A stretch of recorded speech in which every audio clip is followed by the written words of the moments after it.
Assalamu alaikum. The long clinical consultation day. First scenario. Sorry. First scenario, Mrs. Julia Smith. She's 50 years old. Presented with short of breath. Please take history, examine the patient, and address her concerns. Ready, Dr. Ayula? Yes, thank you. Yes, here you go. Hello. Hello. Yeah, my name is Dr. Ayola. I'm one of the doctors here today. Can I confirm I'm speaking to Mrs. Julia Smith? Yes, doctor. 50 years old, right? Yes, doctor. Okay, and what do you want me to call you today? Julia. Okay, Julia, thank you for coming to see us today. I understand from your note that you've been struggling with your breathing. Is that right? Yes, doctor. Okay, can we talk about it and see exactly what is going on with it? Can you tell me what's going on, please? So, doctor, I had some difficulty in breathing for a month, but I believe that for last 2 weeks, it's getting worse day by day. It's on rest as well, and I think it started gradually. Oh, that must be difficult for you, Julia. Yes, doctor. Okay, so tell me when they started about a month ago. Did it start suddenly? It started gradually, almost four weeks back, I think. Okay, and you said it has been worsening 2 weeks ago. It became very worse that you cannot dress yourself, right? Yes, doctor. Does it comes and goes or is always there? Doctor, for past 2 weeks, it's even when I'm sitting and I'm resting, it's there. It's there. Okay, and do you think anything make it worse? Yes, doctor, when I exert, when I try to do a little activity in the home around, it's very difficult for me. Okay, and do you think rest make it better? Doctor, is that now it's at rest as well. I'm breathless at rest as well. Okay, all right. And do you are you coughing? Yes, doctor, I have been having some cough, and it's been there for last 3 months as well. 3 months as a whole, I'd say. And when you cough, do you bring out phlegm? No, doctor. Does this cough comes and goes or it's always there? It comes and goes. Okay, is it shared with any time of the day? No, doctor, it comes anyway. It comes anyway. Okay, are you aware of your heartbeat, Julia? My heartbeat, like Yes, I feel some racing and pacing when I exert most of the time. when you exert, okay. And do you think this comes on regular? I mean, when it pays, do you think it's regular or it's sometimes or irregular? Doctor, I see that it's regular and it's also normal, but when I exert only. Okay, all right, I'd say. Okay, tell me, do you have concern? Do you feel breathless when you lie down? No, doctor. Okay, and do you feel breathless when you sleep at night? Do you wake up suddenly gasping for breath? No, doctor, but sometimes it happens, but not most of the time. Okay, all right, let's see. Do you have any leg swelling? No, doctor. Or do you have swelling in any part of your body, like your face, your tummy, anything like that? Doctor, I believe that I have some hand swelling for last 1 month. And swelling for the last 1 month. And is it always there or does it comes and goes? Doctor, I feel that for a month it's there. I feel some hotness as well in my hand. In your hand, okay. Is it painful? Yes, doctor, I feel it's painful.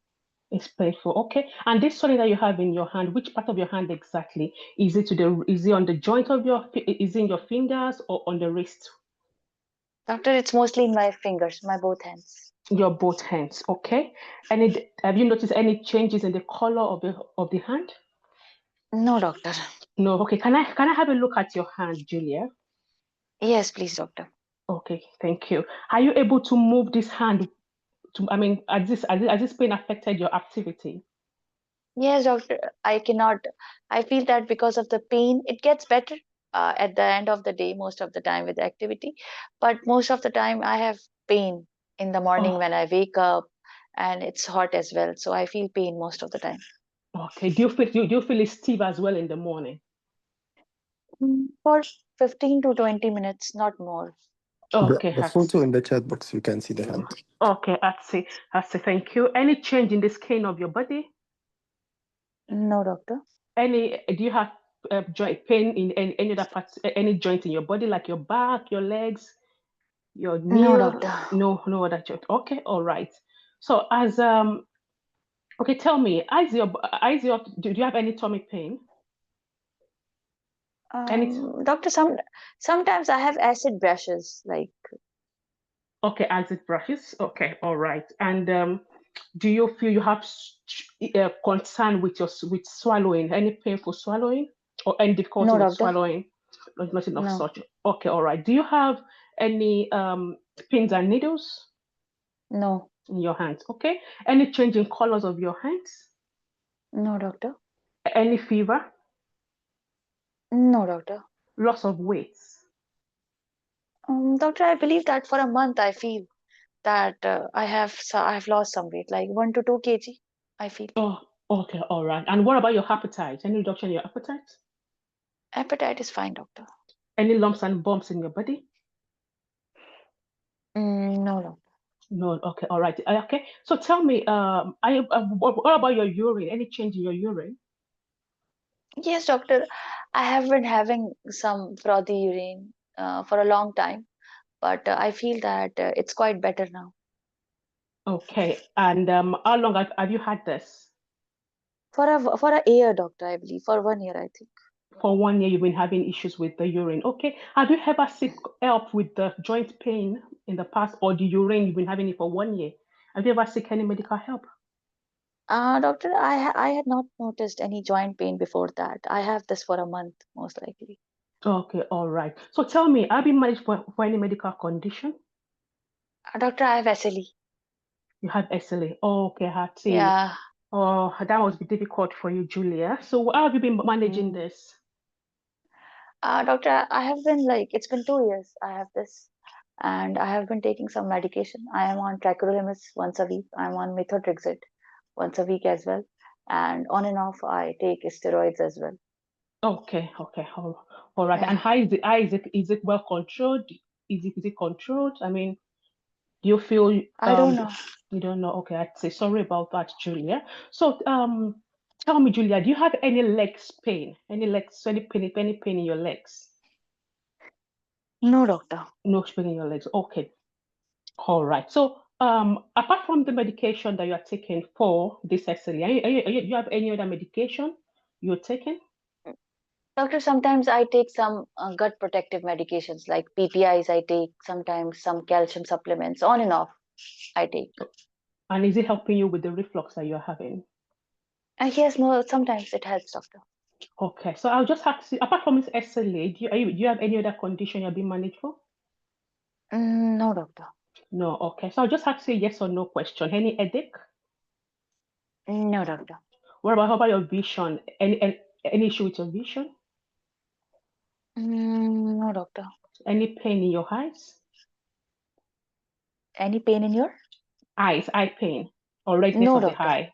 Nothing of such. No. Okay. Any swelling in your neck? No, doctor. Any weather preference? No, doctor. Okay. All right. Thank you. So let's talk. Do you have any family history of any medical condition? No, doctor. Okay, and what about your just this is how is your period like, Julia? Sorry? Your period, how is it like? Doctor, they are fine. They are fine. Okay, are you on any contraceptive pills? No, doctor. Have you ever been pregnant before? Yes, doctor, I have 2 kids. 2 kids, and have you ever had miscarriage in the past? No, doctor. Okay, do you smoke cigarettes? Sometimes, doctor. Do you take alcohol? No, doctor. Okay, and how has this shortness of breath affected you? Yes, doctor, like it's been here for like almost 3 weeks and it's getting worse for like 2 weeks. So I don't know like how will I get better. Okay, not to worry, we'll talk about that shortly. Okay, so what do you do for a job? Doctor, I'm a housewife. Okay, and how has it affected you in your home? Are you Yes, doctor, like it's been difficult. It's been It's difficult been, all the time. oh, I'm so Yeah. sorry about this, Julia. How is your mood, Mm, Julia? Could you thank tell you. me your mood? How is it like? Doctor, my mood is very low. Oh, I'd say. It could be. It's been so difficult for you. Okay. Not to worry, Julia. I'm just thinking that if we could do so, refer you to some, if it's something you want to do, to some talking therapy, and see if they may be able to offer you some help. Is that okay? Yes, doctor. Do you smoke Thank you. cigarettes? Yes, doctor, sometimes. How many sticks and another have you smoking for? Doctor, once a day. Okay. I will advise that you stop smoking, Julia, because this could be dangerous for your health. Okay. Okay, doctor. All right, Julia. Is it all right if I examine you? Yes, doctor, And please. by the way, do you take alcohol? No, doctor, I All don't. right, thank you. So first, I want to do a general physical examination for this patient, okay? I want to check your pulse, what your pulse feels Okay. like. Pulse is tachycardic. The tachycardic is irregular. Yes. The blood pressure, Blood pressure is 130/80. okay, any is it pale, any pallor, any jaundice? Where are you checking? I'm checking for pallor in the eyes and jaundice in the eyes as well. In the eyes, pillar is positive. It's positive. Okay, so I check the mouth, any soreness in the mouth. No. All right, so I check the lymph node as well, any lymph node enlargement. Negative. Negative. Okay, is it all right if I also want to examine the chest? Okay, I will examine Mm-hmm. for the I want to have an observation first and examine for the trachea. What's the chest movement like? Is it symmetrical? It's symmetrical? It's symmetrical. Okay. So percussion, focal parameters. Okay, focal pharyngitis and percussion is normal. You Okay, can hear percussion. occasional wheezes in the chest. Most Occasional of wheezing. them Okay. in the chest. Okay. Yeah, Any crackles? no crackles. No crackles. Okay. All right. So I want to examine the heart as well. Any murmur in the heart? No murmur. No murmur in the heart. So I also want to check for P2. Does it have a loud P2? No. No. Okay. And okay. So I also want to examine this patient leg. Any pedal edema? Negative. Negative. Okay. So I examine the tummy as well. Any pain in the tummy? Examine. No pain. No pain. Okay. Kidney, palpation of the kidneys. Any Okay. is kidney palatable? Okay. Thank you for allowing me to examine you today. Julia, do you have any concern? Yes, doctor. What is happening with me? Okay, Julia, looking at everything that you've told me and from investigate from what we've discussed, there are a couple of things that is going through uh, my mind, and the first thing I would want to consider is because of the background uh, SLA that you have. I'm thinking that you have possibility that you might be having some might have thrown some uh, possibility of throwing some clots in your chest. That is one thing. There's a lot of things going through my mind, honestly, I must say. Possibility of clot in your chest. Other things I want to consider is possibility of the medication that you are taking could have caused Mhm. some issues in your lungs, some scarring in your lungs that may be giving you this difficulty with breathing. Other things I also want to consider could possibly be of an infection in the chest. Okay, because of the medication that you're taking that have lowered your chest, I mean your immunity. And also because of other things that you said you have, the reduction in urine output. I'm also considering that the SLA might also have been affecting other parts of your chest body, possibly affecting your lungs and affecting your kidneys. So there is a lot of things going through my mind, and I want to investigate you further to be able to arrive at a diagnosis. Would that be okay, Julia? Okay, doctor. Thank you. Okay. And do you have any other concern? No, doctor. Okay. Was it all right if I admit you today so that I can do other investigation as soon as we can, and then attend to you in terms of your breathing and see and take it off from there. Is that okay? Okay, doctor. So I'll also be calling other of my colleagues as your joint doctor to come and review you, so that we can be able to help you further. Do you have any other concern today? No, doctor. No. Okay. Thank you for speaking with me. Thank you, doctor. Okay, 20 seconds remains. You want to add any question? Question. Any concern, any address? Okay. Okay. We'll do chest X-ray. It's okay. Yeah, The examiner question. Yeah, examiner question, please. According to your case, what are your differential diagnosis for the case? Okay, my differential diagnosis for this lady, 50-year-old who has shortness of breath and background history of SLA. On the disease-modifying treatments, medication, and also have furthiness of urine, with furthiness of urine. Also has occasional pacing of the heart, rhythm of the heart, with on exaction. My possible differential on examination, she's pale. I no evidence of fluid overload in this patient. There's widespread wheeze on chest examination. There's no murmur, and he has tachycardia. What I will be considering this patient will be first, I want to consider the possibility of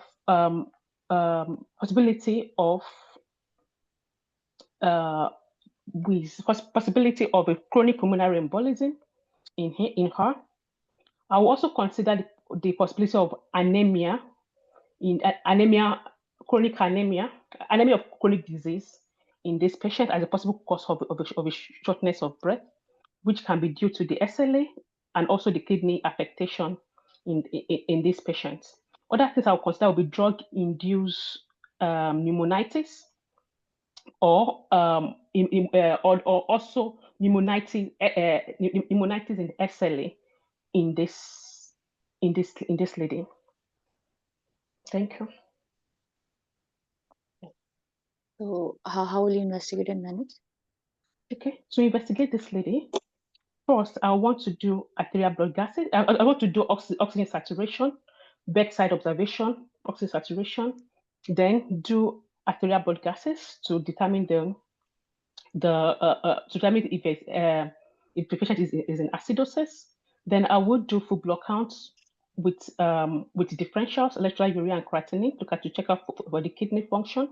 Then inflammatory markers as well for her. I also want to do a chest X-ray for this lady as well. Clotting profile will also be important.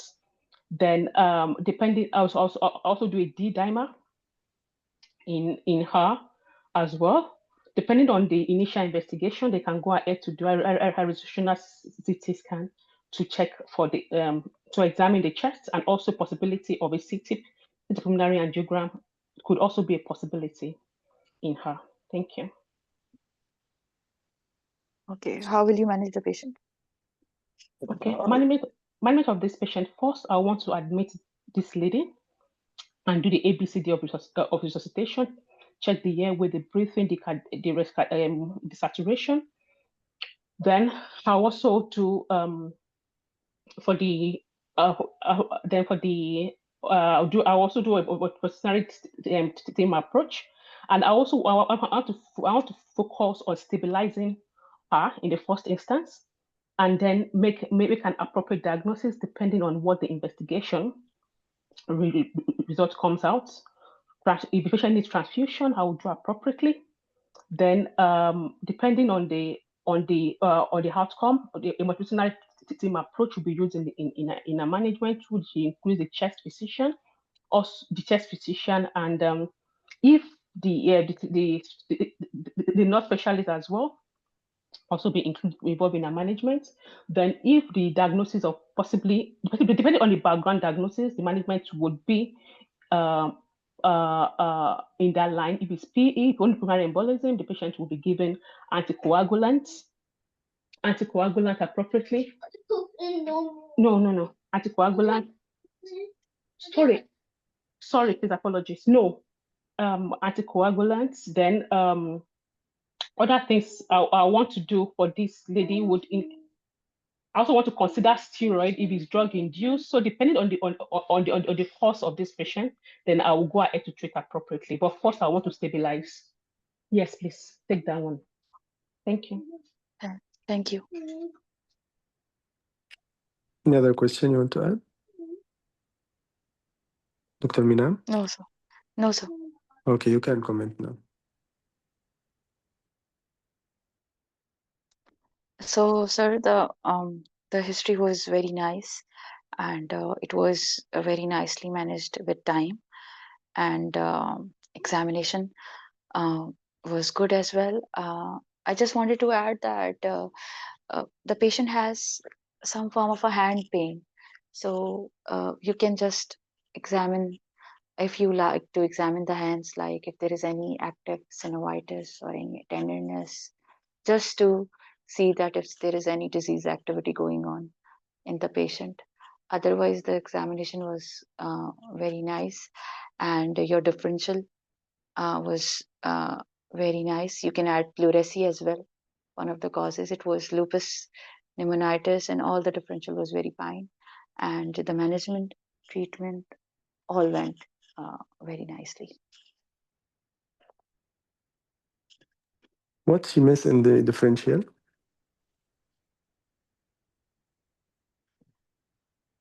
Dr. Minam, what she missed in the differential? Pleurisy only? Or flare-up of the disease?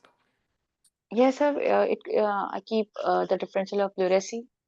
It could be a flare of SLE itself or lupus pneumonitis. It could be any opportunistic infections as well. So, or in the underlying anemia. But these are the few differential. Okay, what about the miscarriage? Did you ask Dr. Ayur Sorry. about miscarriage? Miscarriages. Yes, I think I did. I did. Yes, sir. Yes, sir. Yeah. She asked.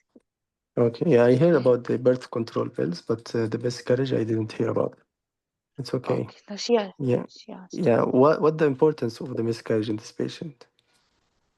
Sir, because like it can be associated with APLA and miscarriage at what trimester, how many miscarriages. So it is important. Yeah, exactly. And also she Yeah. mentioned as chronic pulmonary embolism could be the differential, right? So you Yeah. should have a history of pulmonary embolism or a history of DVT previously, right? Okay. Yeah, but she ruled out. But so how you Hmm. can put the differential in order, Dr. Ayula? Differential in order. In order, yes. Okay. First, I would think of anemia of chronic disease in this patient. Then I'll consider the lupus pneumonitis. Then chronic pulmonary embolism. And yeah, I will look into the drugs that she's taking. Yeah, so what about the SLE itself as a flare-up? Okay, yeah. Does it make sense to put it in the top of differential, right? All right. You have already background of SLE. So the best or the most important here to rule out the flare-up of the disease. Okay. Yeah, what about the frothiness in the urine? What do you think the cause? I think it's lupus nephritis. Yeah, and also this is related to Yeah. the main disease. Mm. You address it? You said what? Did you address it? Do I have what? Address this SLE or lupus nephritis? I mentioned it that possibly from, but I did not manage it. Yeah, she's not full. What about her follow-up? The clinic. She's doing follow-up? Yes. Yes. She is, right? No, I didn't say it, but I would note it Yes. as Yeah, you she have to. would. She And the would need compliance. yeah. She The would need compliance to the medication, it's very important as well, right? Since you have you picked up the past history good earlier, but you have to ask more about the SLE. What the medication? She mentioned by herself, yeah, I am on tacrolimus, right? But is it important to ask about the dosage, right? And the compliance, the follow-up? What do you think? Yes, it's important. Yeah, maybe you didn't put the differential of flare-up because always we are missing this part of history. Whenever you have or whenever you have a past medical history of a condition, you have to suspect the flare-up or recurrence. The patient will not be compliant and the flare-up will happen. I think that's why you didn't put the differential of a flare-up in the top of your differential. Otherwise, the history taking was perfect, it was organized. However, you ask the systemic review question earlier before the constitutional symptoms, right? You ask about maybe you want to confirm this is related to the case SLE or no. I heard you are asking about the tummy pain and abdominal questions, any sores, any difficult swallowing. What about the chest skin tightness? Did you examine it, doctor? No, Okay, I and did not mention this. did you ask it in the history? Honestly, I remember that I should ask, but at that time, I look at the time. The time was I was like, okay, I want to compromise and move on to the examination. But I think I should have mentioned it in the examination, even if I did. Yes. Yes, Or the proximal myopathy as well. yes. You have examined it. Okay, let's talk about SLE in paces, Dr. Ayula. What do Okay. you think the SLE will come in paces? Do you think it will be a straightforward case? As I said No. a couple of days, the classical case will not come unless it's tricky one. If you have patient telling you, doctor, I have SLE, oh my God, there is a lot of tricks here. What do you think the other association of SLE? I will think of antiphospholipid syndrome, Okay, this is for the first. The second, also mixed connective tissue disorders. this is the top. Yes, you have to put it. Okay, what under the mixed connective tissue disease? What that under this term? What condition you have to find? Systemic sclerosis, Okay, which RA, is it will be presented with skin skin tightness tightness. or Yes. difficult swallowing or Mm. diarrhea, right? Yes. Okay, this is the first condition or first association. Second, Rheumatoid arthritis. you have asked about it, about the stiffness, right? Mm. So the third, The third differentials, right?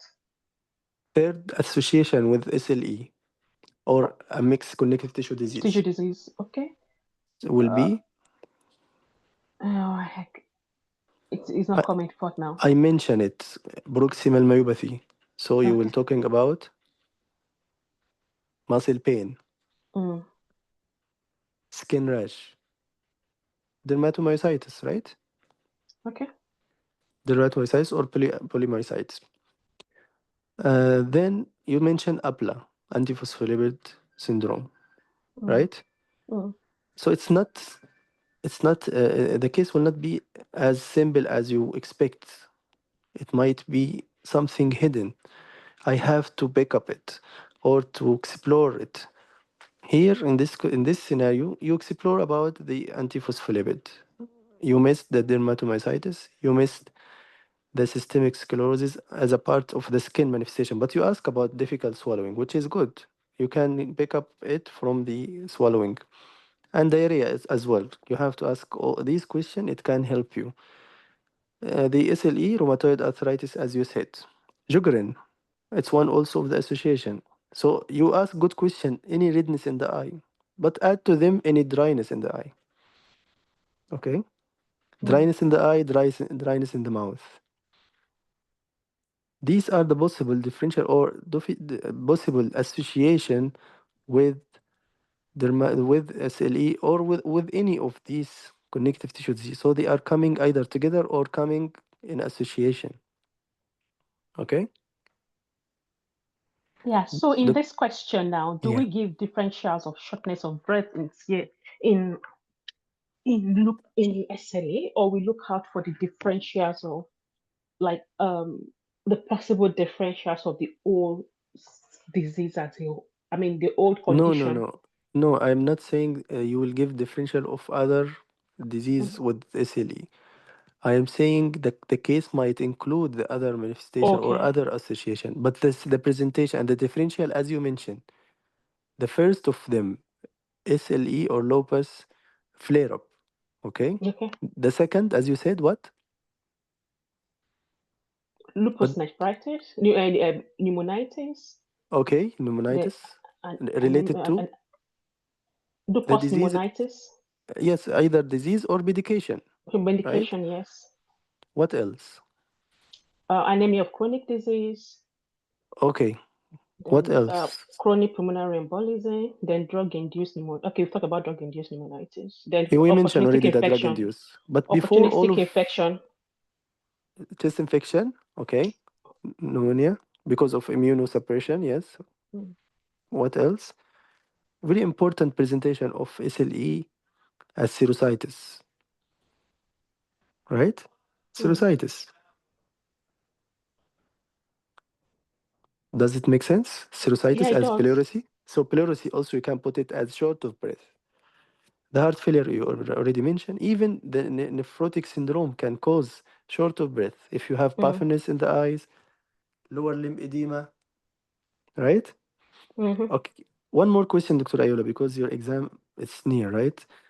What are the stages of lupus nephritis? I know it's something bothering most of the candidates, but we have to know them. What are the stages of lupus nephritis?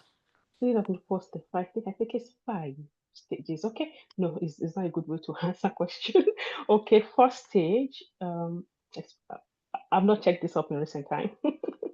Yeah. Uh, So let's do them in right. simple way.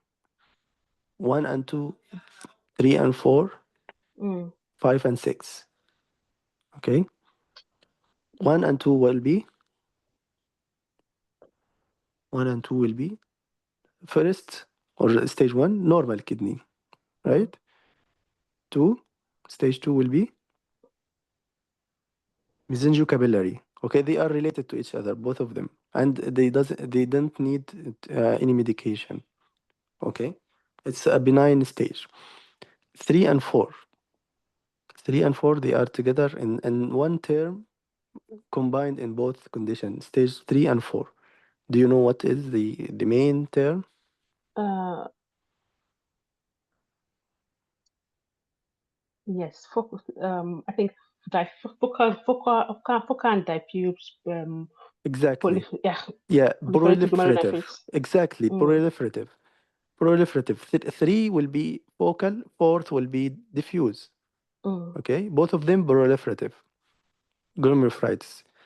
Now we'll talk about five and six. Five will be membrano. Membranous. Membrano proliferative. Yes, membrano proliferative glomerulonephritis. And six will be focal segmental glomerulosclerosis. Okay, five and six, patient almost end stage Mm. renal disease for dialysis. Three and fourth, Mm. possibly they are on immunosuppressant or they can start mycophenolate, MMF, or they can start cyclophosphamide. So it's or steroid. It's they are in the candidate for the immunosuppressant medication. Okay, these are the stages, and to diagnose these stages, what you have to do? You take a biopsy, Perfect. So renal biopsy, renal the biopsy. exactly.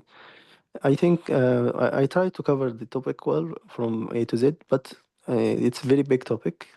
You Mm. can have these questions, some of them, but at least you mentioned the basic investigation you have to do here, the ABG, chest X-ray, at the beginning. Of course, basic investigation here you have to do, but the most important to follow up is LE. What are the marker? Do you know Okay. what are the markers for the Yes. activity? For Mention it. this activity, you double-stranded Yes. DNA, Okay. then anti-Smith, Perfect. And one more. Then you check the CRP, even Okay, inflammatory or markers. complement. Yeah, inflammatory or Complement, yes, the complement, yes. Okay, but you have to do inflammatory marker to rule out Mm, infection. Okay. mm. Yes, thank you, Dr. Ayula. I think we cover most of the important question here. Any question you want to add, Dr. Minam, or comment? No, sir. Okay, the family history is important. You asked travel, the sexual history. Even here, you can ask about sexual history. Why? What the importance of sexual history in this scenario? Is it important? You have any partner? This question is important. You have any casual relationship? What do you think you can add differential of HIV? Patient is having weight loss, skin rash, short of breath. Okay, you have to ask about it. And one more important question for the intimacy. If you have difficulty of intimacy, what does it mean? It's possibly she's having ulcers in the mm, yeah, vagina I- ulcers. Is it ulcers or it dryness? Okay, yeah, dryness. Okay, if it's jaw grain or the Perfect. yeah. Yes. Yeah, if you suspect children, you might have, Mm, yes, dryness in the vagina. Perfect. Okay. Yeah, this topic you already from the point of SLE, you have good information about it with a good approach, but don't miss the mixed connective tissue disease. And by the way, you have to add here the anti-ribonucleotide antibody, okay, okay. anti-RNB. The It's UNP. important. RNP. Yeah.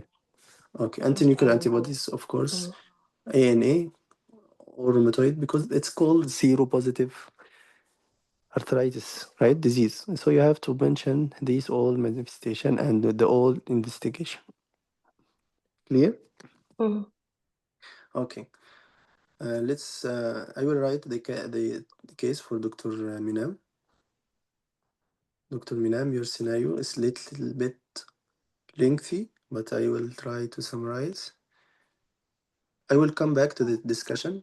Just give me time to read the case for Dr. Minam to be ready.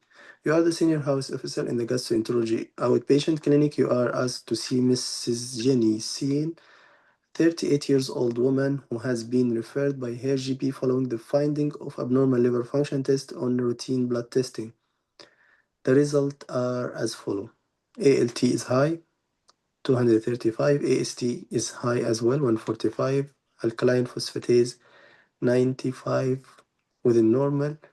GGT, 40 within normal. Bilirubin, 10 within normal. Your task is to take focus history, examine the patient, address the patient concern regarding test results. Sorry, Dr. And we will start. Let's go to the comments and we can open the discussion in between Dr. Ihtisham. The differential cardiac cause like heart failure, respiratory like COPD, asthma, PE, interstitial lung disease, anemia, others like myasthenia, GBS, functional disorder. Agree, all of them are correct as differential from outside. And you can choose according to this discussion in between. From outside, as you said. Okay, perfect. Vasculitis, Dr. Hasham, yes. Renal pulmonary syndrome. You can say if there is blood, not protein. Okay, most of the renal pulmonary syndrome will be presented as hematuria with hemoptysis. Dr. Omar, image is not loading. I load it again. Dr. Hasham, GPA. Okay, you can say as a vascular, you mean vasculitis, right? GPA. But again, it will be more bloody than protein or nephrotic syndrome. So it will be like blood or hematuria. Dr. Hisham, methotrexate induced lung injury, lupus pneumonitis, proximal pneumonia, the PCB pneumonia, reverse CI pneumonia, yes. As immunosuppressed patient, yes, you can consider it, but don't put it in the top. You have to have dry cough, dyspnea on exertion, and the patient is weak, having fever. But you are right, it's one of the differential. Consider pulmonary renal syndrome in the differential, okay? Dr. mm-hmm. Hisham, vasculitis, okay. Anyone has question or comment? Um, Hi, hello. I just would like to Yes. ask about because she mentioned that the patient is having an acid reflux. So at that point, I'm just like drawing my thinking towards CREST syndrome, and I'm just wondering just a question: is the CREST syndrome has to be all present just to diagnose the case as like a CREST syndrome or limited scleroderma? Yes. Because of just like thinking of might be mixed connective tissue disease when she mentioned that there is some reflux, but she denied difficulty in swallowing, no other signs. Maybe the rash could point also towards telangiectasia. So I'm just like wondering, is it all the symptoms need to be present to diagnose limited Yes. scleroderma? You mean the CREST syndrome? Yes. I think Yeah, you have to have the calcinosis, telangiectasia, difficult swallowing, and not as GERD or acid brush. I think it's different in the presentation. The patient will tell you, I have acid brush, but difficult swallowing, the patient will have Mm. difficult to mm, swallow and he will feel the food stuck in the chest. Okay, this is happened with systemic sclerosis, right? yeah, Mm. But as a rule, you can say yes, you have to find the other manifestation, plus also the skin tightness, which is not here in this scenario. So you can say yeah, this GERD or this acid wash may be related to the medication, maybe related to the food the regulation or related to diet intake. I'm not sure what she put, but it's not clear or straightforward to the CRISP syndrome. yeah. But you have I to just have the other. excluded when she just mentioned that Yes, you're there right. is You have only to think acid about it. reflux.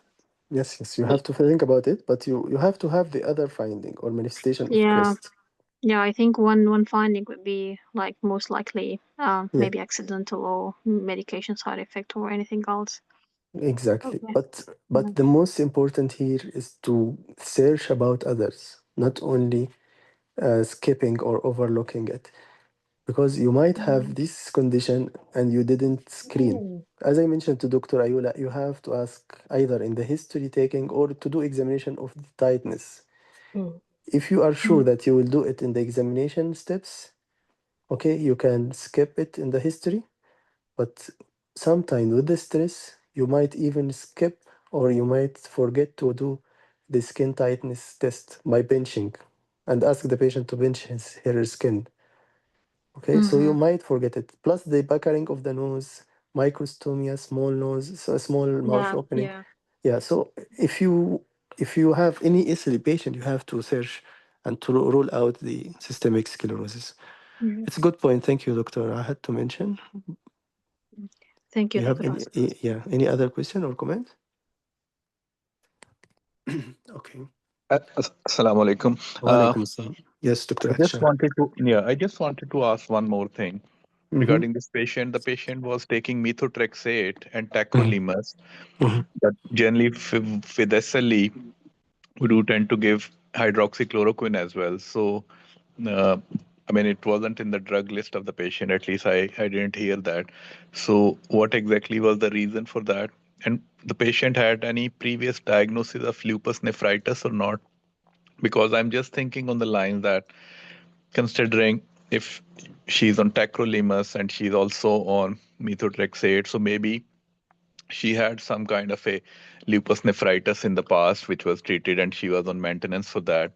And there's a possibility that now this time she might have another flare up of lupus with nephritis and pneumonitis as well. And the second is it could just be from something related to the methotrexate, which is causing the pneumonitis. So I was not clear about that whether this lady had some kind of a renal involvement in the with the SLE in the past and was that treated, because that's the only explanation I have for the medication. I don't explain any further. And she was not on hydroxychloroquine as well, so I don't know that what exactly was the reason for that. Yeah, but, yes, you're right. Sometimes the patient will take it either for this indication or that indication. But the most important to know for how long this patient is having SLE. She mentioned that she has it for a couple of months, right? So might be there the lupus nephritis and might be related to that. The patient is taking this medication. Anyway, we are not here to know for what he is receiving. We have to link why the patient is having this symptom. Is it related to the medication? If yes, we can put it as a differential. But you can ask here for what you are taking this medicine and are you compliant. Of course, you have to screen the question for medication, not only in this in every scenario. Whenever you have medication, you have to know when exactly the patient commenced on this medicine. Why? Because it might be related to the onset of the symptom. Here, she might tell you, yes, doctor, since I start this medicine, I noticed that I have this or that. Not only in this scenario in particular, I mean in all scenarios. Whenever you have medication, let's try to link between the medication, the onset, the starting time of the medication, and the onset of the complaint. It might be the case. Some patient will not know. I don't know, doctor. I just take this medicine. I don't know for what, but the doctor prescribe me this medicine. Sometimes they will know. Yes, I have it for a certain purpose, but not in paces. They will give you the link only if it's related. They will tell you, yes, it started after I started this medicine. I've noticed that. So you can put the differential, top differential, the medication induced. Otherwise, you can put it as a differential for any new onset of any manifestation or symptom. Okay? Yes. Okay, but my question basically was that because you know that I mean hydroxychloroquine is the medication which we generally use as a first line in SLE, and this patient was not on any hydroxychloroquine. So my point is that whether she was already being, because that will change the scenario a bit. For example, if she already have a diagnosis of lupus nephritis and being treated for lupus nephritis and are currently on the maintenance phase. So there is a possibility that she might have a flare up of the nephritis as well as a flare up of lupus as a whole, causing pneumonitis and nephritis both. And then the other possibility could be that it could just be a methotrexate induced pneumonitis. So, I mean, that's why I just wanted to, I mean, I was thinking that if I would have been taking the history, I would have asked the patient that has she been on these medication right since the diagnosis, or if this has been changed because of some reason that patient was unable to tolerate the hydroxychloroquine. So just to gather further information that why Yeah, exactly yeah, is the I patient on agree. these medications, which are generally not the first line only for lupus, unless there is an indication for these. Yes, I agree with that. So you have to take more history about medication. Every medication, particularly our condition today, when exactly started? Did you add any medication? Did you increase the dose recently? And you can relate them to the onset of the manifestation of the complaint the patient presented with. You can say this is related to this medication. But maybe the patient, as I said, they will not know all the details. He will tell you, yes, I started since 1 month, for example, but I'm not sure why the doctor gave it to me. Maybe he will tell you, maybe not.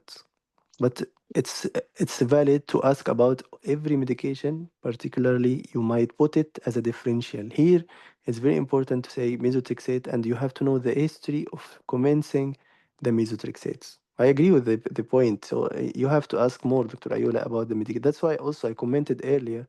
You didn't ask about the medication. You have good family of past medical history, but you didn't analyze it more. Since when? What happened? Are you following? What medication? Since when?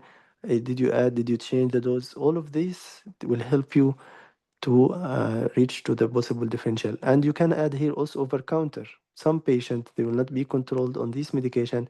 That's why they can start over counter medication to control the joint pain, and the medication non-steroidal might worse the case either by an IgA nephropathy or sorry analgesic nephropathy, or it can lead to acute kidney injury for any reason, or it can worse the nephritis, and the patient will present with nephrotic syndrome along with the pulmonary presentation like pulmonary edema or heart failure symptoms. Okay. Thank you, Dr. Hisham, for the point. It's a very valid point. Let's move to the next scenario. Dr. Minam, ready? Yes, sir. Here you. Hello. Hello. Hi, Dr. hello. Ayuna? Yes, Hello. please. Hello. I'm Dr. Akbar. I'm one of the doctors in the gut clinic today. May I confirm that you are Mrs. Jenny Sen, 38 years old? Yes, doctor, that's me. So, Mrs. Jenny, I'm here to discuss regarding your health condition and about your recent test results. Is it fine with you? Oh, yeah, sure. That's why I'm here, doctor. Thank you. Okay, so I'll be taking your history and doing your examination as well. Mm. Okay, so can you tell me that what has brought you in the clinic today? So, doctor, recently I noticed a lump in my breast. So I went to the doctors and I was checked. Then along the line, I had a blood test done. My GP told me that my liver is not is not working so well. So he thought to have a repeat of the test in about a week time, and it's still the same. So he thought I should come and see you for further investigation. Okay. I can see from the test results that they are not fine enough. May I know that is there recently you have been having any problems you would like to discuss with me? No, I'll be fine, doctor. Okay. Any like any tummy aches you have been feeling? No, Okay. Any tummy swelling? no, Any sickening up no, or any throw up? no, Okay. Any problem you noticed in your bowel works, no, like being hard or loose, any change in color? no, Any problem in your water works you have been no, noticing? no, Okay. Have you noticed any itching in any part of your body? no, doctor. Okay. Any rise in body temperature? No. Have you noticed like you are being tired or fatigued? Yeah, yes, doctor, just occasionally, but the news is that I've not been able to do what I would normally do. Take, for instance, Uh, I've had difficulty with walking, like with my daughter, who I normally walk with in the evening. I realize I get tired than usual, though I have just some joint pain. So I think this might be due to the joint pain. okay. I'll come to that as well. For how long you Mhm. are having this fatigue? Oh, it's been there for about, if I can say, about 3 months. 3 months. And is it that a whole day or any particular time of the day? No, it's just when I do something. So it's not shared with any time of the day. When I exert myself, I feel more tired than I should not normally feel. Okay. Any weather preferences? No, Okay. Any weight changes? no, Okay. Any change in your appetite recently? no. How's your diet? Oh, good. What kind of a diet you prefer usually? Oh, I eat a lot of anything that's available. Veggies, Sorry? fruits, carbs, protein, all foods. All foods. Okay, all right. What about junk foods? No, well, sometimes, well, in the evenings, oftentimes I eat chocolates. Okay, all right. Any lumps and bumps in any part of your body? No, Has anyone told you that you look pale? no, Okay. Any changes of skin like being yellow or eyes being yellow? no. Okay. May I know that is there any long-term illnesses you would like to tell me? Any what? Long-term illnesses. Oh, no. Well, Okay. recently, I don't know if that's, I was told I have diabetes. Though the doctor is still trying to say it's not diabetic yet, but it's just close to being diabetic. So I've been trying to do some lifestyle changes to help with So it. when did the diabetes diagnosed? Well, it's not diabetes. He said it's not diabetes yet. That was Okay. about 6 months ago, and we've been monitoring that. It said it's still within that range, but it's not yet diabetes. What was the range? I can't really say what it is exactly, but the doctor told me it's not diabetic, but it's close to being diabetic. Okay. And did he provide you any medications for that? No, no, it's just lifestyle changes I've been doing. Okay. And any other medical history you would like to tell me? Yeah, doctor, about I have this endometriosis, which has been with me for quite some times now. So I've been seeing my doctor, and I've been on oral contraceptive pill for that. Okay. For how long you have been taking these? Oh, I've been taking it for about a year. A year.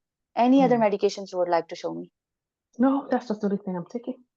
Any recent change in the dose of OCPs? No, Okay. Any over-the-counter medications? no, Like any herbal medications, any supplements, anything else you would like to tell me? no, except for painkillers I use for my legs. Like, How much do you use your painkiller? oh, just when I feel the pain. How frequently in a day? Sometimes twice a week. Okay. Any history of hospitalization or surgeries? No, Okay, all right. May I know that have you noticed any headaches, no, doctor. any numbness and tingling in any part of your body, No, any vision problem? no, Okay, any abnormal shakiness, no. any joint pain? Yes, I do have joint pain, doctor. Which joints? My knee, One knee or both knee? my left knee. Okay, and how the pain gets better? At rest or at activity? Oh, it's just there. I can't just not change with any activity, just there. But when I exert, sometimes I feel the pain. Okay, do you feel any like hotness or tenderness around the knee joint? Oh, yes, I do feel that. Okay, any crepitus when you move the leg? Oh, I'm not sure, doctor. Okay, any discharge from the knee? No, Any trauma to the knee? no, Any rash to any part of your body? no, Any soreness in your mouth or eyes? no. Okay, any food allergies you would like to tell me? Any what? Food allergies. No allergy, doctor. Okay, any dizziness from standing from sitting position? No, Any cough? no, doctor. Any difficulty in breathing? No, Any chest pain? no, Any racing and pacing of your heart? no, Any leg swelling? no. How's your sleep? Sleep is well. Okay, and how's your mood? Mood is fine. Okay, may I ask you some personal questions? Okay. Okay, do you smoke? No, I don't. And what about alcohol intake? No, I don't take alcohol. Okay, what about any party drugs? Sorry to ask you. No, I don't. Okay, okay, all right. Any conditions in the family? None that I'm really aware of because, oh yeah, I'm not really aware of anyone. Okay, any gland problem in the family? Doctor, I don't know. Okay, all right. And may I know that do you have a partner? Yes, I do. Okay, all right. Any recent history of traveling? No, Okay, okay. May I know that what do you do for a living? I'm a teacher. Okay, and how are the symptoms affecting your life with the pain and all this? Oh, well, I've been able to manage. I go to work. Just that sometimes when I try to really attend to the children at school, I feel easily tired and the pain sometimes comes up. But apart from that, I'm generally well. Okay, we'll try to help you out in this regard. Is it fine with you? Oh, sure. Okay, any traveling history? No, doctor. Okay, and may I know that how are your periods? Oh, I've been struggling with periods, doctor. And that was why I was told I Like, have endometriosis when I went to see the mhm. doctor. So yeah, I've been struggling with my period. It's not so good. Okay, I'm sorry to hear about this. And may I know that any chance you are being pregnant? Oh no, doctor, I've never been pregnant. Okay, sorry to hear about this, and we'll try to help you in this regard as well. And may I Thank know you. that any previous history of miscarriages? No. Okay, all right. I would like to examine the patient. Okay. So I'll start my examination first by looking at the patient, that how she's looking. I would like to offer for the BMI of this patient and vitals of this patient. BMI? And the look of this patient. Yeah, BMI. BMI is 38. Yeah. Okay, all right, 38. And the vitals? The vitals are within range. Okay.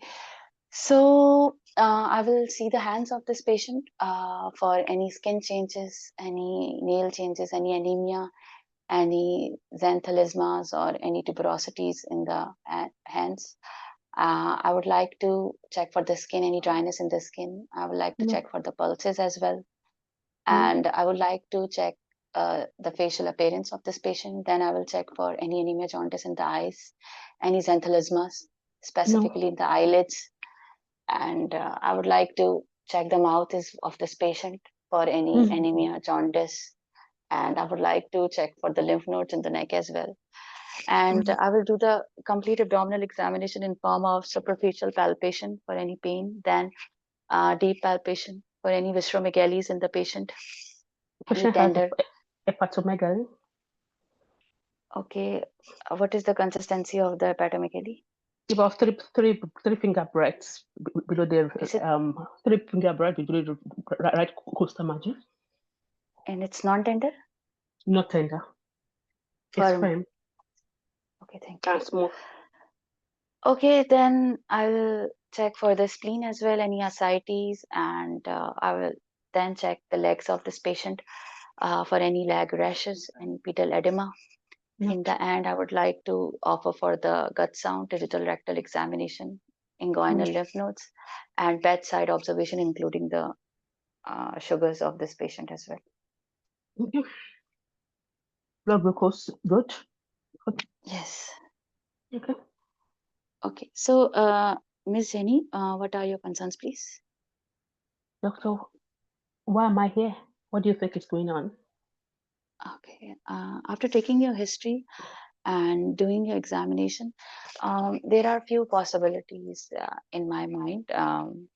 It could be, I believe that you have a condition called non-alcoholic fatty liver disease. It is a condition when there is deposition of some form of fat in the liver, and that is why I believe you are having these symptoms of weight gain and other problems you are having right now.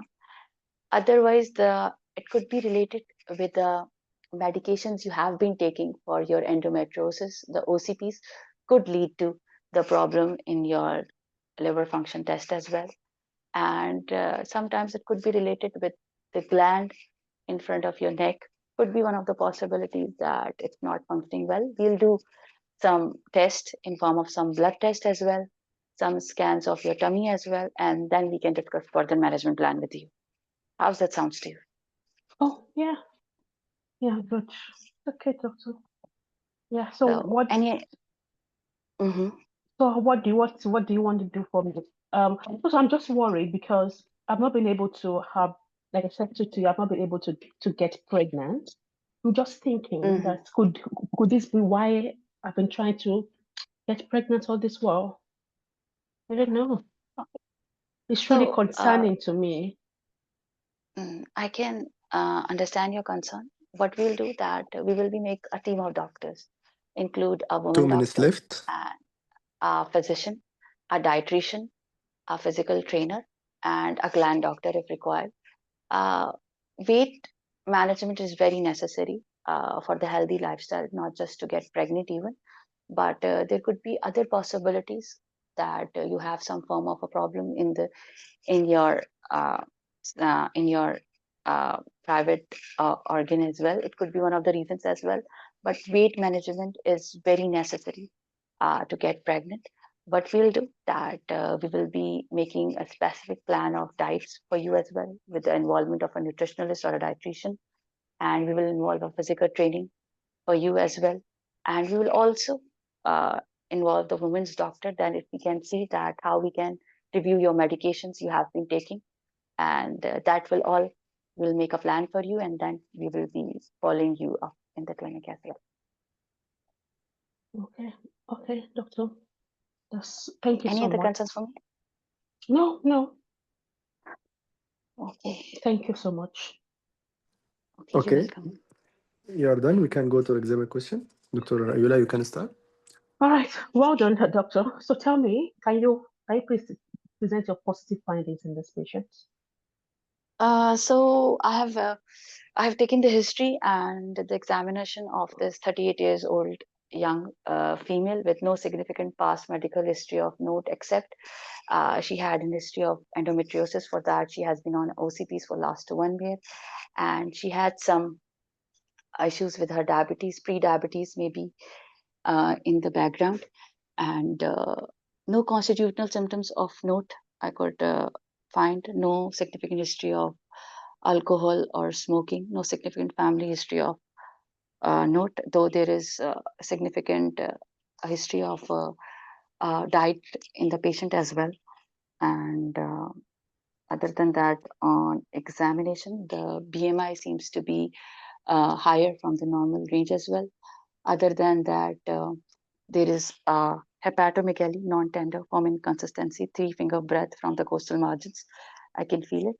And keeping the history and examination, I would like to keep non-alcoholic fatty liver disease as my differential. I would like to keep OCP-induced uh, uh, OCP-induced changes as well, and fatty liver changes in the patient as well, the changes in the liver function test in the patient. I would like to keep hypothyroidism as well in the patient as well, and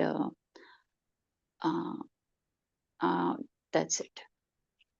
Okay, so how will you investigate this lady?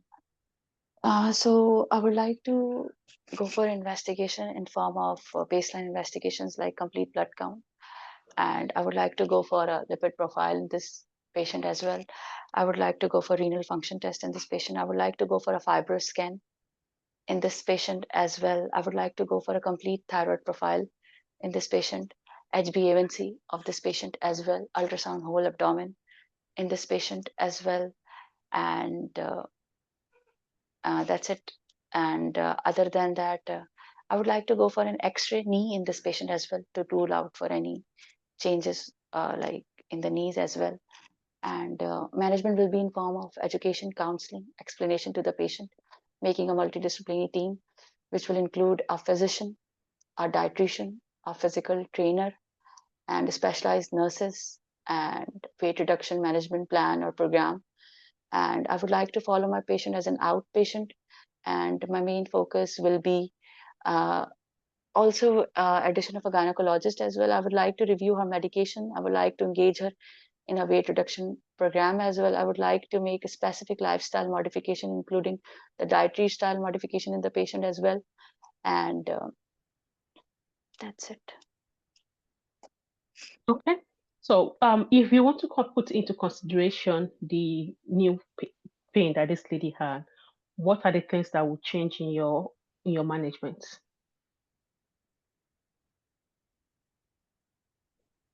For pain The in the new, patient, yes, the new pain.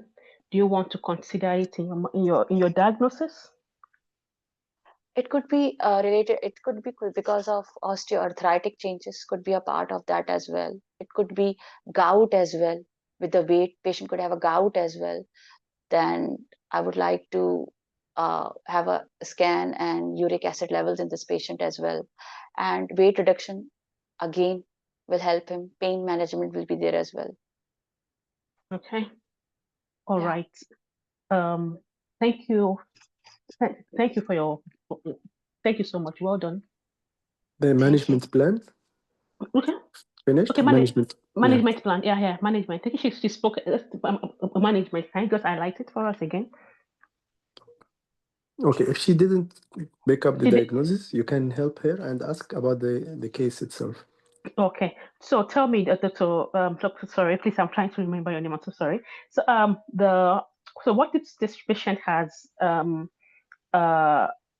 hemochromatosis? So how are you going to investigate this lady? How I investigate Okay, this let's patient. start. If patient has hemochromatosis, what would that explain the new pain, the joint pain? That could be. I mentioned that could be a pseudo gout as well. But other than that, I could not find anything in the patient related with hemochromatosis, like in the patient, like if I like to investigate. Is that what? Yeah. Like what? Like any skin changes, any cardiac changes in the patient, or anything else. Okay. If she was pre-diabetic, no problem in the urine or anything like that. Okay, but if the patient has that, what would you have? How would you have investigate this lady? Then I would like to go for serum ferritin, serum transferrin levels in this patient as well, and I would like to work up in form of serum transferrin, serum ferritin, serum iron levels in this patient as well. I would like to go for an echo of this patient to rule out for any cardiomyopathies, x-rays of the knees for any arthritis or pseudogout changes. I would like to go for any like FSH, LH levels in this patient as well. And I would like to, these will I could not find any neurological changes in the patient, but that will be my workup. Okay. All right. So how will you manage? So management will be in form of chelation in this patient. Target ferritin level should be less than 50 or 50% in this patient, and dexferazomine will be the treatment of choice, and dietary advices will be given to the patient as well, and pain management. Okay. All right. Thank you. So can you tell me which of the medication that causes drug-induced cholestasis? What medication? Example of drugs that will Like give. OCPs can be one of the causes to cause cholestatic jaundice and cholestatic picture. It could be like omeprazole or PPIs can be one of the causes as well. And some anti-seizure medications can cause cholestatic picture as well in the liver function. Is it cholestatic pictures or hepatitis picture? Which medication will give the hepatitis aspect, and which one will give the cholestasis in terms of the liver function? This is not a cholestatic picture. This is a hepatitis picture. Yes, yeah. I agree. I'm just asking you which one will give cholestasis pictures and which one will give the hepatitis picture. Like medicines that can cause hepatitis picture, like anti-tuberculosis medications can give that as well. Antibiotics can lead to that as well. And other cholestatic medications then that can cause, including omeprazole can be one of the possibilities. And other than that, it could be steroids can be one of the possibilities, and penicillin or amoxicillin can lead to cholestatic picture as well. Statins can lead to cholestatic picture as well. And what picture would OCP give? OCP can give cholestatic picture most likely, what I remember. Yes, thank you so much, Dr. Thank you so much. Thank you, Dr. Basim. You can comment, Dr. Ayula, then I will be back. All right, thank you so much. It was a good presentation, a good history taking. Okay, this question is more like the of differentials, honestly. Just in ability to take history around abnormal liver function tests and then make an influential diagnosis possibility and look out for possible workup in these patients. First, let's start from the history. Your history was good, but just some things that I think you should ask. First, I'm not quite sure I had the history of blood transfusion in this patient, previous transfusion, which could be important, as well as you have some party drugs, but multiple sexual partners could also be important in this patient. You ask for history of family history, which is good. Patient said he does not know. Could have asked for that. This lady does not have an idea about her family. She was adopted.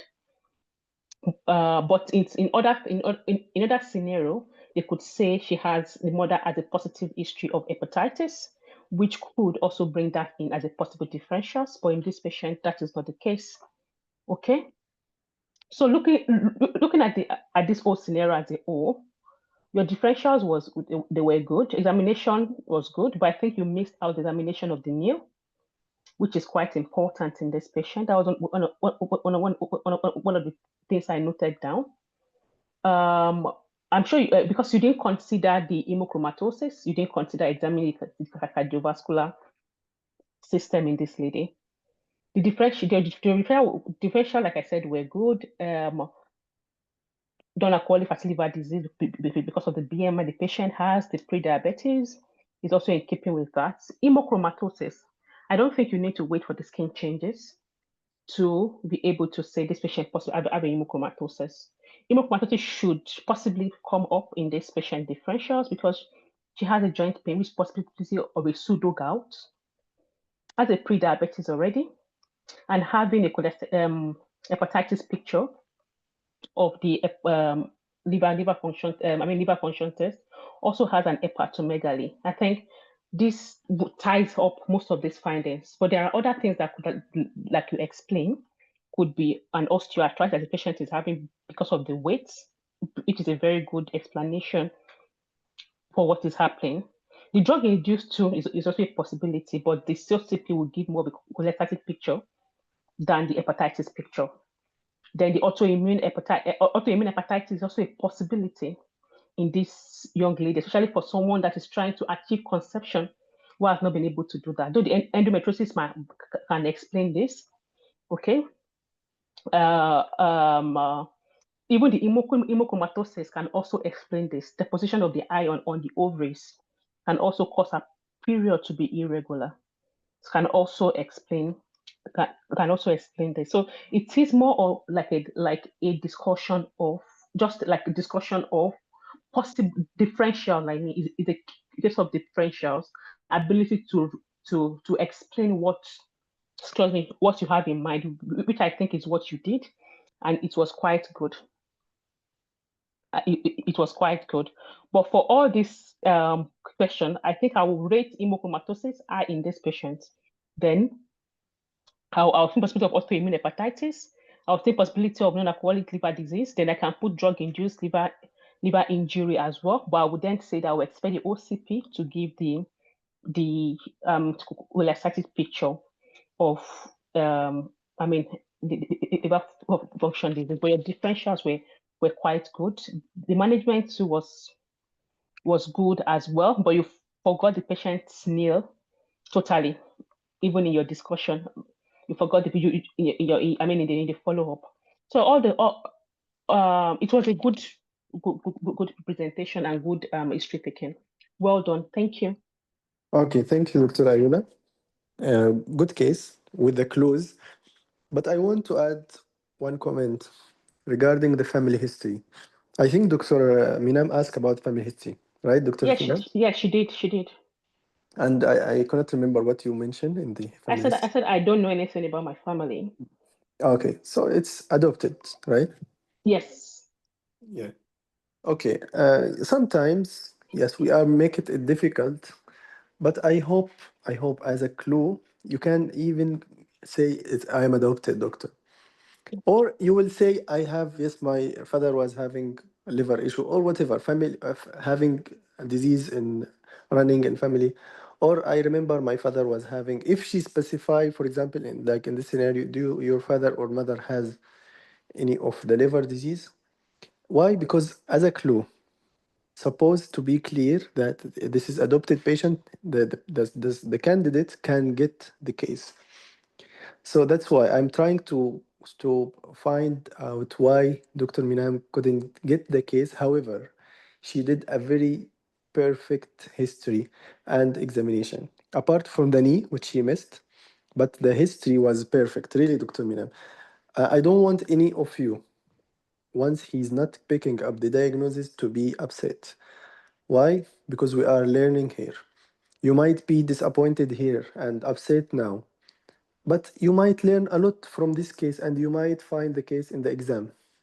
And you will be very happy that you learn it from your mistake today. Sometimes the mistakes teach you more better than the correct diagnosis. If you, for example, approach the correct case, Sometimes you cannot remember because you did it perfect. You go to sleep, you are satisfied. I did everything today perfect.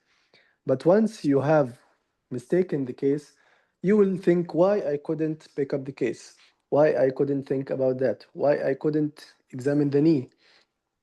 In order to improve my performance, I will take care next time. That's why, please don't take it as negative. Dr. Ayula or Dr. Minam, both of you, they have a lot of missed point today. Yeah. But by the way, the examiner will give you a mark on your approach. Sometimes, if you give the differential number two, the case differential, or the diagnosis as a number two differential, even they can give you the full mark. I heard a lot of stories, a doctor who had good mark, even he didn't, for example, do this examination or he missed this part. But looking at his approach and family history and sorry history taking, approaching the addressing the concern, they are looking at the all performance, not only if you reach the diagnosis or no. I think Dr. Minam put it as a differential number three. You mentioned the hemochromatosis, Dr. Minam, right? So it's okay not to put it if you miss it, but you put it one of your differential. But we have to link the case manifestation together. The knee pain, along with the liver manifestation, along with maybe the skin bronzed or no. Maybe the question was mistakenly answered by Dr. Ayula, or sometimes you cannot, the patient will not notice that his skin is dark or bronzed. It's okay, you can miss it, or you can even skip it. Maybe you didn't ask about it, but be sure that you ask this question. Sometime the examiner will see that you asked, maybe the surrogate give a wrong answer, but the examiner knows that you asked this point. So please don't anyone get upset because he didn't reach the diagnosis. I noticed that Dr. Minam, once Dr. Ayula asked about the hemochromatosis, even she didn't answer the question of the examiner, which is how to approach, what the investigation, what the management plan. You are trying to defend yourself that I find like this, I didn't find like that.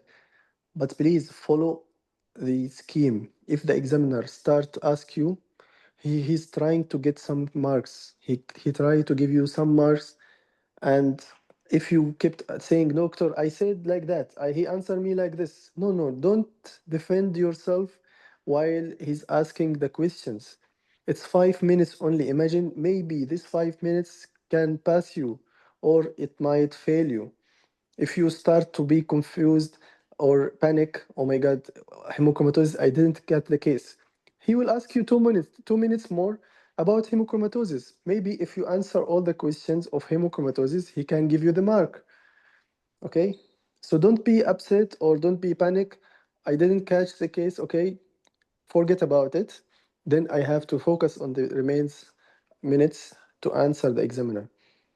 Even after you finish this station, don't please be panic or upset. I didn't catch this case. I will fail the exam. Suppose this is the first station, okay? And you have still four station. If you kept remembering this case throughout the exam day, the station, maybe you will fail the exam because of first case. So please try to forget everything about the first case. Focus about the coming cases and station. You will have good performance. You can get a lot of marks, and you can compensate what you have mistaken done. Okay, this is the lesson of today. I know Dr. Minam and Dr. Ayula miss a lot of point, but the exam is very near. Don't think in this way. Dr. Okay, Basil, yes, Dr. Henry. yeah, thank you very much. Actually, this was my case in my exam. Yeah, perfect. Exactly my case. In fact, the same scenario, the same setup, the same questions. In fact, the diagnosis that Dr. Minam entertained, that's what I also entertained. I also missed the diagnosis. I did Okay, not, put the hemochromatosis. hemochromatosis as my, yes, but my differential diagnosis was exactly what she gave. It was even when I left the station, the examiner keep on asking me, what else? What else? Ah, yes. It's like he wanted me to say, what are that differential? Okay, I mentioned about 4 differentials, autoimmune, metabolic associated, everything. So also, what else? What else? Probably was expecting me to say the hemochromatosis, but I didn't say it. So it was then I left that station. It now dawned on me that this, when I was, I think, in the rest station, it now dawned on me that this patient has new surgery. The patient had, he has also had an ovarian surgery, also had a gallstone surgery, had, diabetic recently, with some other features, about though there was no skin pigmentation. I examined the abdomen, did every other examination, nothing was there, but the liver was a little bit enlarged. So I could not really entertain the hemochromatosis. It also affected me because I was not so happy. I was not so, how could I have missed hemochromatosis in the exam? So for those that are yet to write, they should, just like what you said, they should not bother. They should just, it's part of, sometimes you may not get the diagnosis, but move forward and, and continue with the next issue. Thank you very much. Yeah, thank you, Dr. Before you leave, Dr. Henry, please tell me the finding in your history exactly. So the family history, what he said to you. Yeah, the family history, there was no family history of any liver disease. What he said.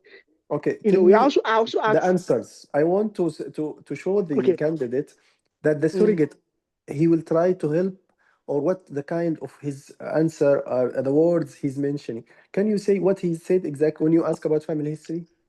Yeah, he said he has, for the family history, there was no family history that, he doesn't have any family history of note. No family history of note at all. So you asked him and he said no. Yeah, no family history. Then what he also, the patient is a female. She also have a high blood pressure. She has high blood pressure. She has diabetes. She had previous I think the new surgery she had was in 2007. That was a very long time ago. 2007, she had then the ovarian surgery was in, she has ovarian surgery that was, I think that was 7 years ago for the ovarian surgery. Then this lady also had, then gallstone too. She had 3 surgery. One was a knee replacement. The other one was a knee replacement, gallstone remover, then the ovarian surgery. Ovarian, and they removed one of the ovaries. So these are the 3 surgery that she had. For when the abdomen, when I was examining the abdomen, there was a lot of scars in the abdomen. The scars were there. 2 scars were there in the abdomen for the 2 surgery that she has had. And then, I think basically the family issue was not contributory in this patient. Not like no family. There was no. He has no family history. There's no family history wasn't contributory. No issue of diabetes. No issue of liver disease. Nothing to suggest anything hemochromatosis in the family. So, nothing. So you mean it was difficult even with the surrogate, and the case was vague, right? Yes, it was vague. In fact, I did not enter because to me it was unlikely to be hemochromatosis until when I left that place. I thought of it, but I said no because there was no skin pictures. Even the joint was okay because he had a knee replacement a very long time ago, 2007. So it was not really, to me, I felt that it was a very old, it was not even important. But when I left, and that kind of tied the pictures together, I said most likely this is most likely to be hemochromatosis. But when I was in there taking the history, nothing to suggest in terms of the findings. When I was asking, it was just saying no. It was, it was, yeah, thank you. Yeah. It's okay, Dr. Henry. We are waiting for the result. Maybe even with this misdiagnosis, you might hopefully pass this exam. Okay. So let's see how much the score for this station. Maybe they will give you marks, good mark. Why? Because of the approach, first thing. The second thing, the difficulty of the case. And they know and they appreciate that you have some mental block in the exam. That's why he's trying to catch or to let you say the differential. What else? What else? Yeah. So hopefully they might even, according also to the performance in the other station. I think 2 weeks ago now.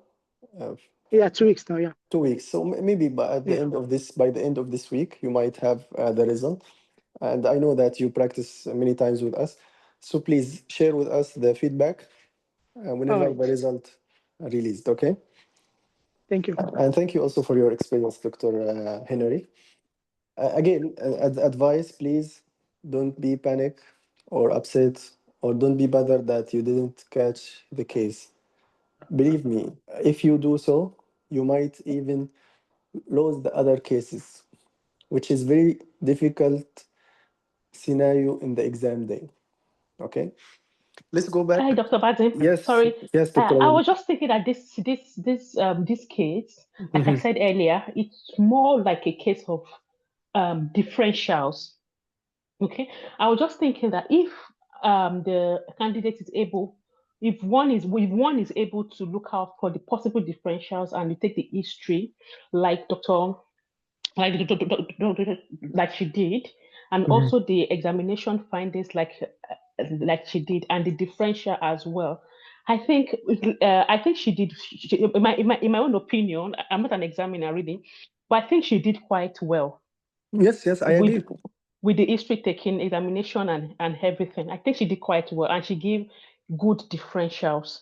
And this case is more like a case of differentials, which I think she did. But in my own opinion, I think I'm not an examiner anyways.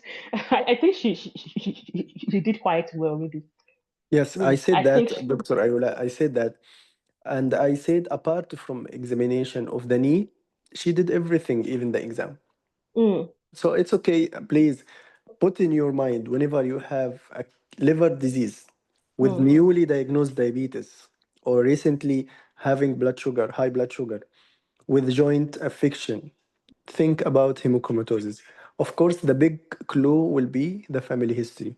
So he will tell you either he had family history or he will tell you I am adopted. He will try to distract you, and the case will be one of the differential hemochromatosis. The other differential, as Dr. Minam mentioned, drug induced. Yes, it can be because of the birth control pills or OCP. And the third is also makes sense when you mention metabolic syndrome or when you mention disease, fatty liver disease or non-alcoholic liver disease. I agree to mention it as a differential. Then the last autoimmune in such age with a female, you can suspect it. Okay, so to be clear diagnosis, he has to give you a clear clue.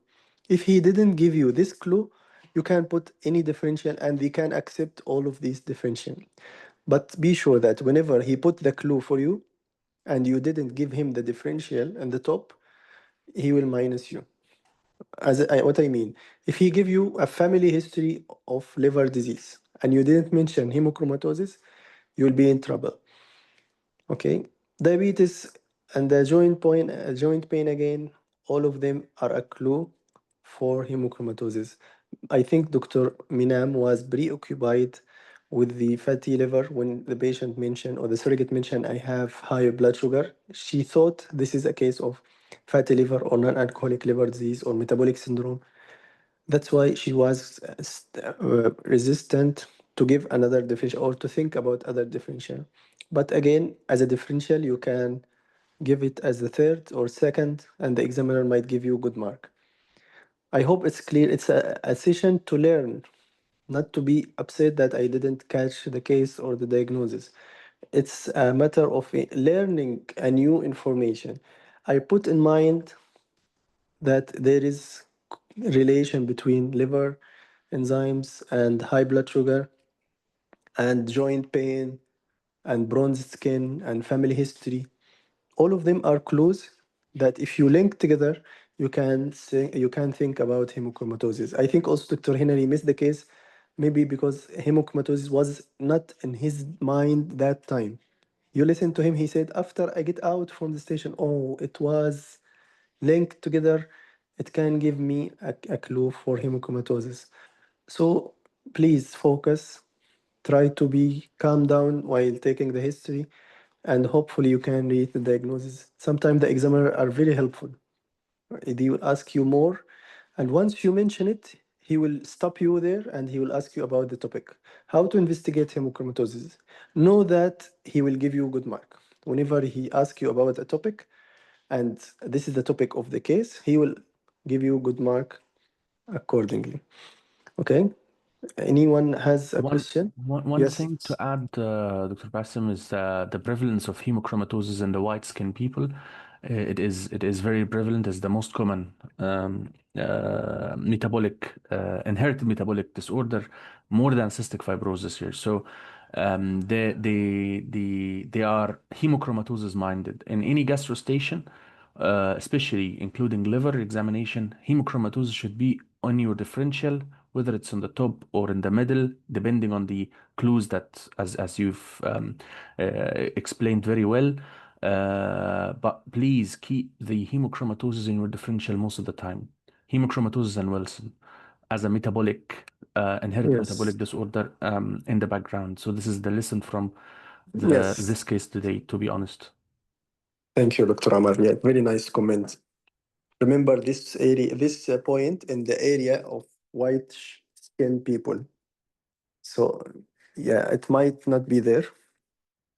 And don't miss the case while describing or while you are saying a differential for liver disease. And to be honest, yeah, to be honest, all of the patients whom we are reviewing in the UK who have hemochromatosis, really they do have skin changes. So they don't have bronzed skin changes because it's really picked up with good genetic counseling and genetic testing. So they are hemochromatosis minded here. So you really get a patient with the skin changes. It's always diabetes plus joint issue. That's it. Yes. Yeah. As a clues in the questions or in the exam, but in real life, you don't. It's really to find the patient with bronzed skin changes. Yeah. You might miss it if some of them had having tanned skin because of some are going here or there. So you might miss this finding, right? Yeah. This is Yeah. very good. Yeah. Thank you, Dr. Omar. Again, let's talk about the topic. Dr. Minam, are you there? You mentioned how to manage the hemochromatosis. Dr. Minam is still there? Okay, Dr. Ayula? Yeah. Yeah, how to manage the hemochromatosis? The management of hemochromatosis, the management is we could do venesection. See, okay, continue. What else? Is that what? Yeah, continue. Okay. Venesection for the patient and also iron chelation also and also can also be done in the patients. Those are the two options that can be done. Okay, what are the options of iron chelating agent? Give me example. Chelating agent could include the ferrosamine, can be a possibility. Then others could include that's the ferrosamine. Then the other possible chelating agents. But that's the one I can remember now, honestly. So remember always the route, either IV or oral chelating or IV injection.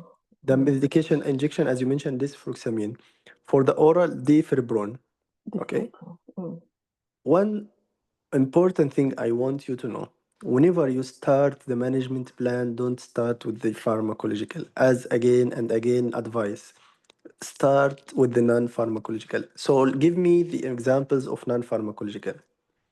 Okay, for this patient, you want to go with management. It's going to be an MDT approach. The patient counseling, the lifestyle changes in this patient will also be important. Patients take alcohol, then smoking. You want to avoid patient to avoid smoking, then avoid iron-containing food, and also vitamin C as well because it can improve iron absorption. Then those are the things that you want to consider. Then you want to talk about the venesection and the medical aspect of it. Okay, we mentioned that. If this patient give you this history and she want to be pregnant, anything is important here to do? Okay, if the patient is at this time, well, what you would do is to connect with the gynecologist. That will be the doctors that take care of the woman, and Yeah, then you could because and also assess the patient for possibility. Okay, we are done from this The point. You already mentioned the gynae doctor. What else is important to give history or to do before the pregnancy? okay, If you she, want to do the okay. yeah, if she want to be planned for pregnancy. Okay, you want to do the hormone profiling in this patient to know what how the hormone is. Then for the plan for pregnancy is Okay, well, I will ask you I another don't know question. what is Yes, okay. yes, you will know from this question. What is the mode of inheritance in this scenario? Okay, the mode of inheritance is autosomal recessive Okay, in this and patient. So genetic counseling will be important. perfect. Yeah, this is my point. You have to Okay. do genetic counseling. This patient, if have pregnancy in the future, and her husband the same is having the same disease, what do you think the possibility of having a diseased baby? Right? So you have to do screening first for hers and for the husband, and if both of them are autosomal recessive, what do you think the possibility of having a baby with the hemochromatosis? Oh, the possibility will be quite high, and we could give it a 50%. I'm not quite Yeah. sure of the percent. Yeah, 50% because Yes, it's if he quite got the high. gene from the father and mother, will be like 50%. Okay, Mm. and what are the mode? You mentioned autosomal recessive. How much the chance to having the disease in the baby The, if she is a carrier? if the mother is a carrier is 1 in 10. How much? 1 in 10. 1 in 10 or 25%? Okay. 1 in 10, I think, in the cystic fibrosis, right?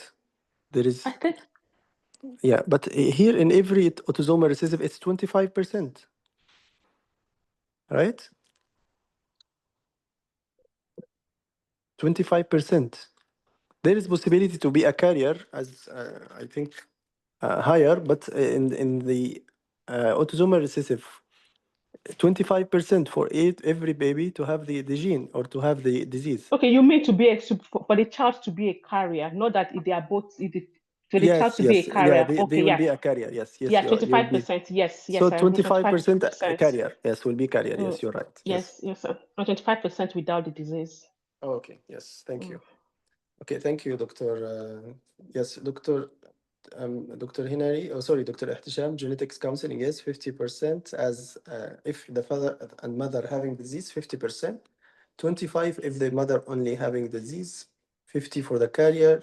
25 will be for normal. Dr. Ahad, autoimmune can present as acute or chronic. And according to this case, finding should be on the list of differential. Yes, of course, I agree because she's female in the middle age. Hepatic commonly present as acute. Dr. Omar. Uh, Dr. Ahad again, I think I will put the following differential: hemochromatosis, autoimmune, non-alcoholic fatty liver disease. I agree. Yeah, also Dr. Omar, genetic testing, transferrin, saturation ferritin, venesection, genetic counseling in the family, also be OCP, polycholecystasis correlation. However, the patient didn't have cholestatic picture. Nice complementary case. Thank you, Dr. Ahad. Yes. So the picture is there, Dr. Minam. If you asked earlier, I share it. It's a case of pseudogout. Dr. Ihda, if both parents are carriers for the hemochromatosis, there is a 25 chance for a child to be affected. If both of them are carriers, 50% chance to be carrier, okay, and 25 chance to be unaffected and not a carrier with each pregnancy. Perfect, Dr. Ihda. So there is possibility 25, the child will be affected. 50% they will be a carrier. Either he will get the gene from mother or the father. So he will have 50% to be a carrier. 25 totally will be clear if he didn't get the genes from the mother or father. Clear? So whenever he has the gene from the mother and father, it will be 25%. to be diseased one, as I mentioned. So 25% to be as a diseased one. So he will get the gene from father and mother. But if he has the gene from father or mother, so one gene only, he will be carrier. Or he will not have the gene totally, and this is 25%. So Dr. Ihda, you mean the 50%, including the gene from mother or the gene from mother. So it's 25 and 25. Plus the 25, we mentioned that he will be diseased. Clear now for all?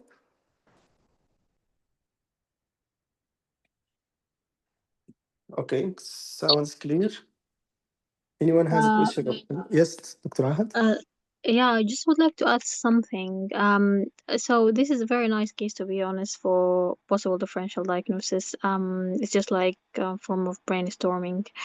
So just would like to add, in the history, you've taken history very well, to be honest, but if you can just add, like, I don't know if you asked about the autoimmune disease, as its association with autoimmune hepatitis as a differential. I She think you've asked asked about about thyroid, I think. She asked about thyroid. diarrhea, yeah, dizziness for Addison. Yeah. So to the investigations, you can add the viral screen. You can add autoimmune profile also, just to exclude as a possible differential. Just would like to add one point for the family history. Because hemochromatosis is autosomal recessive disease, so it's not necessarily to be found in the parents. So I think both parents can be carrier, obviously, and that we're talking about in the last point.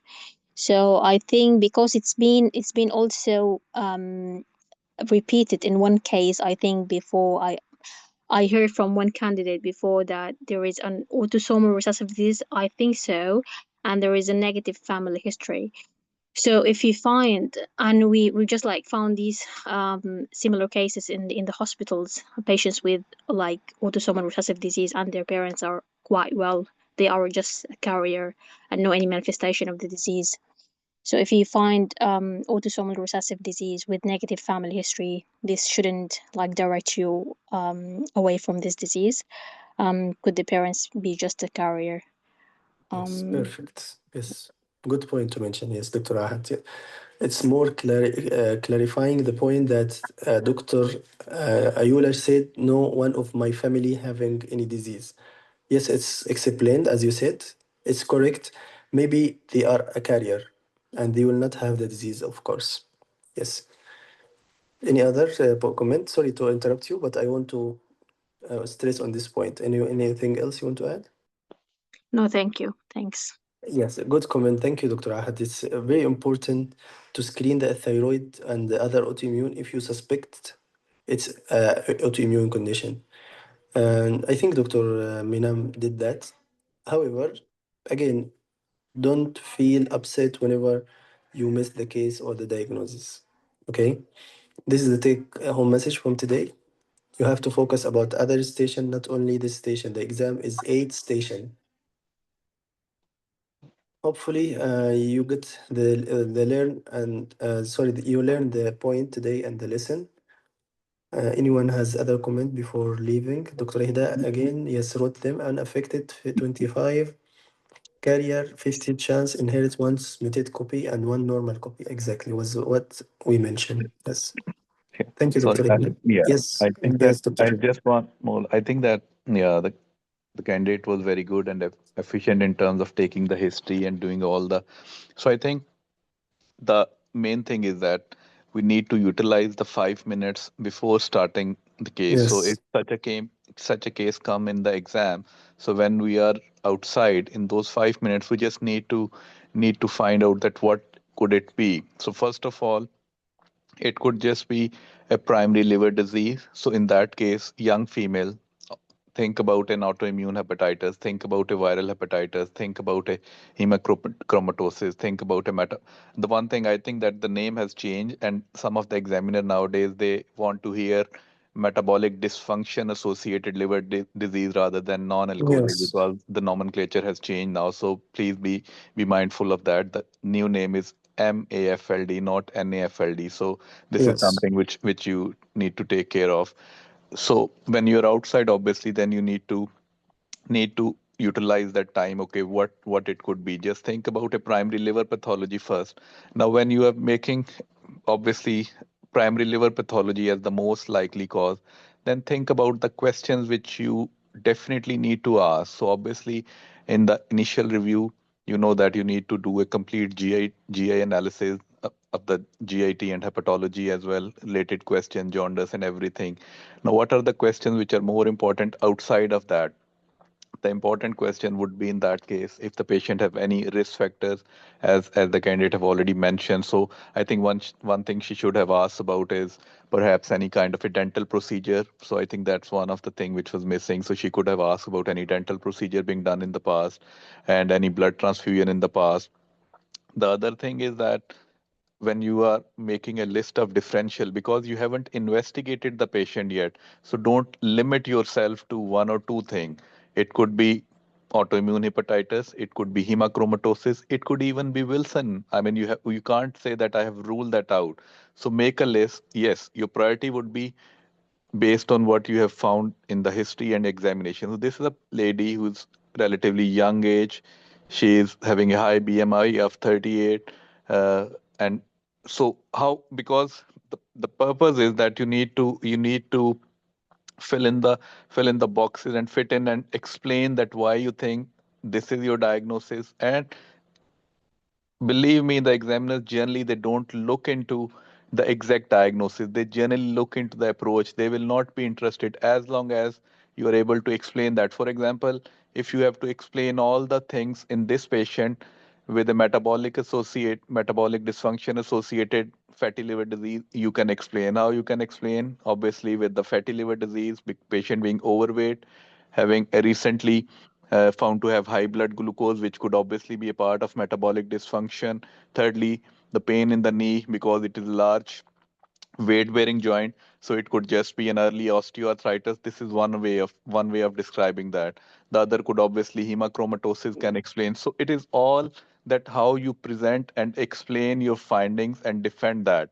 So as long as you're able to do that, no one is going to ask you the exact diagnosis. No, they will just be looking into approach, unless the case is very specific and the clinical history and examination, they all pointing in one direction. Yes, In that exactly. case, they might be. But in a case like this, it will be more about a differential and how you make up your plan to investigate. The one thing I feel that wasn't right in a way, that because the examiner here gave the candidate a chance that whether it could be hemochromatosis. So Mm. whenever such a question come in exam, remember that it is a clue, it is a hint that this is the Yes. direction patient the examiner want you to think of.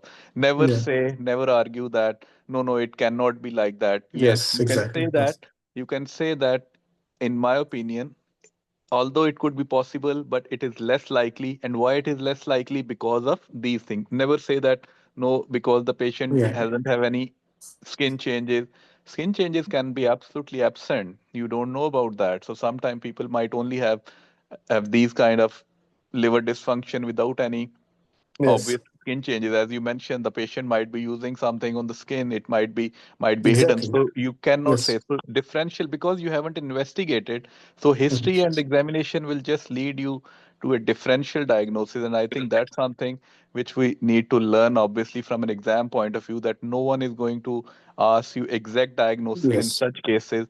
They'll just look for your approach and how you're approaching. So I think that's my take on the case. But overall, I think that she did very well. So yeah, Yes, he I was very agree. fluent in. I want to add one point to your words. The last sentence I will add. If you suspect female or any male or any patient in young age, you have to put Wilson. I think Dr. Omar mentioned that. Wilson also, the patient, you might miss the abnormal movement. So please think about the Wilson whenever you have abnormal movement in the complaint or in the family history, sorry, in the history taking. If you have abnormal movement, think about it. Okay. Yeah, I agree. Yeah. Absolutely. Okay. Thank you, Dr. Hisham. Thank you, Dr. Minam and Dr. Ayula. Nice session. Really very informative one. A lot of clues, a lot of tricks, but it will help all the candidates, hopefully, to catch the case in the future. Thank you, everyone. Thank you for the attendance, Dr. Hisham, Dr. Ahad, Thank you. Dr. Thank you. Hida, and Dr. as well, Omar. Thank you. See you tomorrow, inshallah, the Communication Day. Good luck and good night. Assalamu alaikum wa rahmatullahi wa Thank you. barakatuh. Good night. Thank you.